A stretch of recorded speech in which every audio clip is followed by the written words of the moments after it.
sou formado em História, bacharel licenciado pela PUC Minas. Formei em 2008, tenho mestrado em História na linha de Pesquisa de Culturas Políticas pelo UFMG, a Faculdade de Filosofia e Ciências Humanas, FAFISH, com uma dissertação defendida sobre resistência ao regime militar, mais especificamente sobre a corrente revolucionária que serviu de resistência ao regime em 67 a 69, e defendi essa dissertação em 2013. Desde então eu não trabalhei mais com esse tema específico de ditadura. Na verdade, não trabalhei especificamente como historiador, com a historiografia em si. Eu trabalho no Arquivo Público Mineiro desde 2006. Entrei aqui como estagiário, enquanto graduando do curso de História, depois assumi um setor de coordenação de projetos, projeto de pesquisa, passei a ser responsável pelo setor de conservação de documentos, e hoje, desde 2015, eu sou o gestor da instituição. A instituição sofreu uma mudança de estrutura dentro do governo, que era uma superintendência. Então, em 2015 eu era o superintendente, e hoje, com essa mudança de estrutura, o arquivo passou a ser uma diretoria. Então, hoje, como gestor, eu sou o diretor do Arquivo Público Mineiro. O Arquivo Público Mineiro, só para situá-lo dentro do contexto de Minas, ele é uma das instituições mais antigas do estado de Minas Gerais. Ele foi criado em 1895 em Ouro Preto. E todo arquivo público ele serve à administração ao qual pertence, no âmbito de transparência administrativa, no âmbito de tomada de decisão do governo. Então ele foi criado em Ouro Preto enquanto capital. E a capital de Minas veio para BH em 1897, 98. Até então, chamado Cidade de Minas, depois virou BH, o arquivo teria que vir em 1897, junto com a capital. No entanto, o diretor do arquivo à época, que era o seu criador, um dos seus idealizadores, que é o Xavier da Veiga, bateu o pé e não veio. Em 1901, o arquivo chega à capital. E o arquivo é responsável pela guarda, armazenamento, tratamento de informação e democratização da documentação exclusiva do Poder Executivo. Tem um acervo do Judiciário, tem um acervo do Legislativo. A gente trabalha aqui com o Poder Executivo. Tem a documentação pública do Poder Executivo e documentação privada de interesse público e social, que dialoga com a acervo da instituição e com a história de Minas. Então a nossa competência é essa, nossa principal atribuição é recolher essa documentação, na verdade é fazer a gestão documental, de acordo com os instrumentos de gestão documental, seja tabela de temporalidade, seja plano de classificação, para a documentação chegar na cidade permanente. A gente classifica o documento entre corrente, intermediário e permanente. Então o arquivo é responsável por fazer, orientar e definir as diretrizes, essa gestão documental, da documentação do Poder Executivo. Então guardamos o documento aqui com essas especificidades e características que eu já ressaltei agora, desde o século XVIII ao século XXI. Desde documentos em papel de trapo e tinta ferrogálica do século XVIII, como documento em digital, que agora é o nosso grande desafio, recolher documento tal como está sendo produzido agora nessa entrevista, que é um documento, né? É um documento meio que vai chegar no seu caráter permanente. Acho que o historiador, isso é uma discussão que dá pano para manga, né? Mas eu sou ainda, apesar de ser uma pessoa nova, de idade, tudo, ainda sou da geração que o historiador ele necessita de visitar o arquivo para também depende do viés da sua pesquisa. Vai ser uma pesquisa historiográfica, vai ser uma pesquisa com outro viés sociológico, filosófico, enfim. O trabalho de historiografia, eu acho que ele envolve ou tem que ser contemplado também com uma pesquisa mínima de arquivo. Ressalto, tem que levar em consideração o seu foco da sua pesquisa, mas eu fiz meu trabalho dentro de arquivo. Na verdade, eu vivo dentro do arquivo, né? Estou aqui há um terço da minha vida. Mas também você pode olhar para outra ótica essa conversa, porque você me perguntou a importância do arquivo para o historiador, né? A gente pode ver também a importância do historiador para o arquivo, que é uma coisa que está mudando, né? Dentro do arquivo está mudando essa lógica também de arquivo, ele serve no âmbito da pesquisa, da sua finalística, ele serve para trabalhos históricos. E hoje não. Hoje está claro que hoje um trabalho no âmbito da arquitetura, no âmbito das belas artes, no âmbito da geografia, seja acadêmico, seja escolar, ele perpassa também pelo arquivo. Tem a documentação probatória. Voltando ao tema do regime militar, do DOPS, os torturados políticos pesquisavam em arquivo, isso em 2002, 2004, não lembro de quando foi o decreto, que abriu para indenização, para poder buscar comprovações de que foi torturado ou preso político para receber a sua indenização. Terras devolutas. Hoje a gente encontra muitos pesquisadores no Arquivo Cidadãos buscando certidão de terras devolutas para provar que era da sua família, ou até mesmo a situação de imigrantes. Para você conseguir a sua cidadania, você vira um arquivo. e comprovando nos livros de entrada de imigrantes no início do século XX, em BH, você comprova que o seu tataravô, par de pai, por exemplo, era italiano e você consegue seu passaporte de dupla cidadania, né? Então tem essa situação, o arquivo deixou também um pouco de ser um celeiro de historiadores, né? E deixou de ter um celeiro de historiadores dentro também, porque quando eu entrei aqui em 2006, a gente tinha muitos historiadores, os estagiários eram todos historiadores, que era o curso em voga assim para se ocupar e ser ocupado por um arquivo. Hoje a gente tem arquivologia, que aqui em Minas, se eu não me engano, na UFMG tem 9 anos de curso, é um curso muito recente.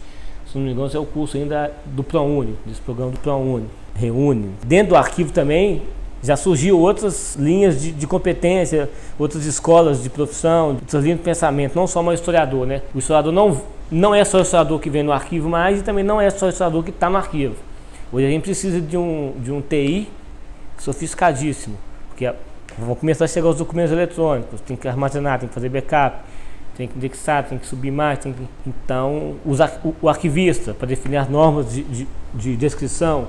Aí tem o pessoal da preservação, curso de restauro e conservação de bens culturais móveis da Belas Artes, também começou a ocupar o arquivo, tanto para pesquisa quanto para ser colaborador e trabalhar na equipe. Que o arquivo hoje reflete uma transdisciplinaridade, tanto da turma que aqui trabalha, dos servidores que aqui trabalham, da equipe composta por essa casa, como também das opções de pesquisa e de análise das fontes que estão sob a guarda do arquivo.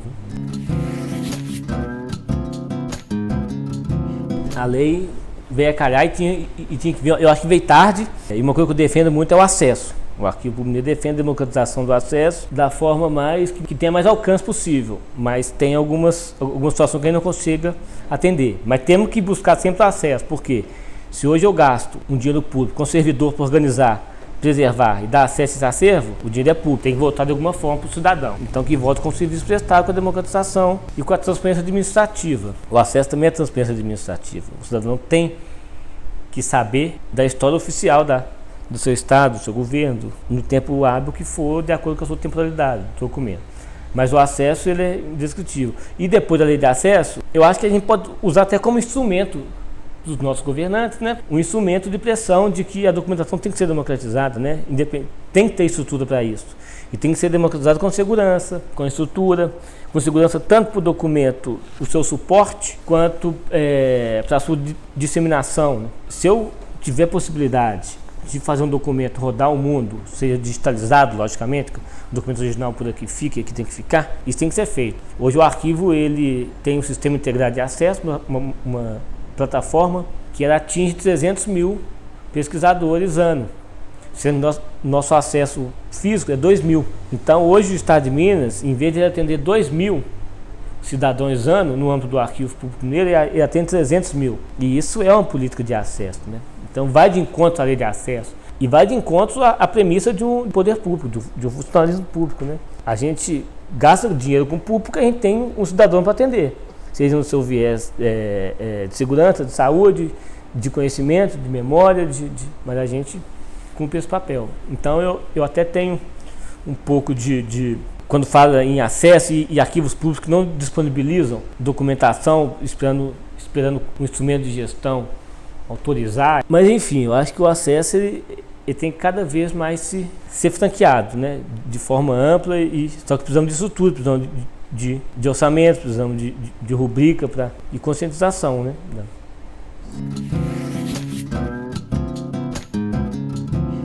O acervo veio em 1998, depois de um inquérito, uma comissão parlamentar. Então o acervo chegou no arquivo 97 rolos de microfilme. E a COSEG, que é o Conselho Geral de Segurança, se não me engano, na época, alegou que os demais rolos tinham sido incinerados. Então chegaram 97 rolos de microfilmes e algumas fichas, prontuários, fichas com algumas informações, foto, informação de organização, de alguma célula. Esse acervo passou por um projeto, foi organizado. É nesse acervo que eu fiz a minha monografia e meu mestrado, esses 97 rolos. No entanto, em 2012, chegou-se ao arquivo, através de outro inquérito parlamentar, mais 521 rolos dessa Secretaria de Segurança, desse COSEG, Conselho Geral de Segurança, mais 521 rolos. Provavelmente esses que tinham sido alegados incinerados, que tem um período pós abertura política, pós-regime militar, pós-85, 85, mas tem também muita coisa de antes. A gente pode ter do período mais de 500 rolos de microfilmes. Eu acho que é um diferencial, talvez, de outros estados que tiveram DOPS, tiveram DOI-CODE. O arquivo em Minas Gerais a gente conseguiu recuperar grande parte dessa documentação. Logicamente não foi tudo, né? A gente também não pode negligenciar a inteligência também da repressão, inclusive no pós, né? Na disputa pela memória do período, né? A gente sabe que o acervo do Centro de Informação do Exército, por exemplo, não apareceu. A gente não sabe se o acervo do CENIMAR todo já apareceu. Então a gente está, nesse momento, na disputa pela memória do regime militar. E uma disputa travada mesmo, no embate. Mas no arquivo a gente consegue fazer uma dissertação sobre o regime militar com a documentação do DOPS e com os processos de indenização de presos políticos, que o próprio torturado ou o próprio preso político remonta toda a sua trajetória dentro do presídio, às vezes de uma forma até muito real, detalhando níveis de tortura psicológica ou física. Então a gente tem esses processos indenizatórios aqui também, que também serve como fonte, apesar de que alguns estão... Aí volta a questão da lei do acesso de 2011, que é muito interpretativa, né? Até quando você dá acesso, assim, fica numa linha tênue, né? Uma pessoa que foi agredida e tem fotos do corpo nu, alguma coisa assim, que denigra sua imagem, né? Até quando essa linha tênue da lei de acesso à informação e vai abrir isso para todo mundo, né? Você vai pensar nessa figura que teve esse... Então é complicado. Mas o acervo aqui é riquíssimo sobre esse período. A nível de pesquisa, historiografia, aí eu pensando como historiador, né, você não faria uma pesquisa apenas com acervo DOPS, né, você não veria uma visão só da história, né, porque são inquéritos policiais militares, e nesses inquéritos a repressão, o policiamento político fala o que quer falar, né, para incriminar ou para tentar incriminar uma coisa que talvez nem existia. A gente já sabe bem essa história, né? Mas é isso, é uma documentação que chegou em 1998, 97 rolos. Em 2002 chegaram mais 521, que estão sendo organizados, depois de 5 anos que a documentação está aqui, são 521 rolos, cada rolo deve ter aproximadamente 200 imagens, então é muito acervo. A equipe nossa não é grande, então estamos fazendo devagarzinho, de acordo com projetos, e tentando franquear o acesso ao máximo possível. As pessoas vêm pesquisar, a gente tenta de alguma forma dar acesso, porque acho que a obrigação de uma documentação pública é ter acesso, sobretudo, sob a guarda de um órgão público.